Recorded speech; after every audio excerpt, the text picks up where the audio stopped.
panelists, ladies and gentlemen. Very good morning to you and a very warm welcome. The journey of this Congress started 5 years back when Gaurav, Maria, Sachin, Ritu, and I was heading a publishing company. We got together and we said, let's take it forward. This is one of the rarest platforms which you get in this country where all the stakeholders are together, let it be policymakers, investors, education leaders, administrators, principals, teachers. And over 2 days, we dwell upon what are the pertinent and relevant questions to the education sector. We have come a long way, and today when we are sitting at the crossroads where the skill development in the country is moving forward, when we are also talking about our gross enrollment ratios in higher education, I would like to share my thoughts with you. But before I start before I give you my points and discuss further, I would like to first establish my credentials, because most of the time people feel that when people listen to somebody that what are the credentials of the person who is addressing, and in this country most of the time the education policy is left to the government, and I have serious doubts about it. I have been with the education industry for last 2 decades. Before that I have worked in manufacturing industry for about 2 decades. Have been a student, have been an employee, have been an employer, headed one of the largest education companies, visited about 5,000 odd schools, have been to almost all the top engineering colleges in the country and abroad, have sat in policy meetings. But my understanding in last 1 month of this complete education sector is not only changed, but it is shaken. If we have to sum up the Indian education system, Dr. Sugata Mitra, a very renowned education scientist of the country, in his TED Talks, came out with a very good definition. He, kind of summed it very well, that Indian education system was evolved to meet the need of British Empire. And it was evolved at the time when there was no communication linkage, there were no computers. And what Britishers needed across the globe, because at that time they were across the globe, were people who could do repetitive tasks, who could write, who could collect revenue, and that's how the whole system evolved. If we look at it, the same education system continued with us. And if we look at the post-independent India, only thing what happened was that there was inclusion of engineering, medicine, and certain other professions which the country needed to support its infrastructure and public sector undertakings which came up at that time. If we look at 50s, the 60s, the 70s and the 80s, the education system gave us graduates and postgraduates who met the need of the country. The first impact, and I would say a disastrous impact of the education system, was felt when the Indian economy opened up. When the Indian economy opened up, 2 things happened.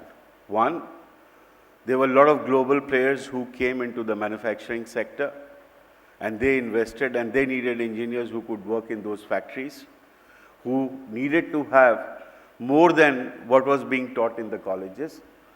And number 2, the IT industry started getting involved. If you look at late 80s, that was the time when the computers came into the country. Finding that the education system is not able to support, the IT industry took the easiest route, and there were training institutions which came in the private domain, and they started serving the needs of the industry, both in manufacturing and both in IT. So that's how, the education system moved. Second thing, the second dimension is that if you look at India as a country, unlike many parts of the Western world, has moved very quickly from agriculture to manufacturing and manufacturing to services. And there has been a great imbalance in terms of the kind of education we provide. So what has happened is that before the manufacturing system could stabilize and the education system could transform itself to meet the needs of the manufacturing industry and the competitiveness, there was sudden transformation where you needed to have people who could work in the service sector. So if you look at this imbalance, and if you look at the continuity of the same education system which has been going from the British time, there is a big mismatch. Thirdly, I was recently in a place called Chhattisgarh. I was in Bastar. Slides, please. So the government of Chhattisgarh, and largely Bastar is a Naxalite infested area, has been trying to do something in education. And the government is, trying to set up residential schools. They are trying to get tribal kids to come to the district headquarters, and they are trying to give them skills which they feel would take them towards the right direction. So there was a summer camp which was called Umang, and there were some 400 kids from different villages and blocks which were brought to this district headquarters called Kanker. And these children were kind of, given summer education kind of training in 15 different trades. I assisted my daughter who works for a Swedish NGO. Basically, they do train people on LED lamps and LED solar lamps. So since I was a little worried to send her to this Naxalite infested area, I said, let me come with you as a teaching assistant. Next slide, please. Now, this is the basic setup. If you look at it, there are 3 buildings where they have about 750 to 800 kids, and government is trying to bring these kids to an education level where they feel that these children can have a better future. Next, please. Now, when these kids, we sat with them and we worked with them on making LED solar lamps, one of the basic things which was required was also to talk to them about physics. One of the things was that how electricity is made, what are electrons, and how is the current being flown within the circuits. There were issues on recyclability. Next slide, please. We were talking about renewable energy. We were talking about sustainability. And if you look at it, at the end of 5 days, these 50 kids are having solar lamps which they built themselves. Someone has built kind of a table lamp. Someone has built kind of a candle. So while talking to these kids, one of the things I wanted to, kind of explain to them that you are very fortunate and you are very lucky because you are picked up out of so many people. And I asked them a question that how many people are in your district? What is the population of your district? Including their principal, including their teacher, no one had the slightest clue that what is the population of the district. And then when we worked forward, I said, what is the population of your state? And they did not know. I don't blame them. But my question is different. My question is that when we are talking about higher education, when we are talking about gross enrollment ratios, should all these children be going through the same CBSE curriculum or the same NCERT curriculum? Because if you look at it worldwide, the pressure on higher education is built considering all the factors. What is the urban-rural divide? Is this child tomorrow going to use that Pythagoras theorem somewhere? Or this child is going to do something where he is being taught dignity of labor, where he uses his hands to apply the knowledge and then get into a job which suits the profile of that child.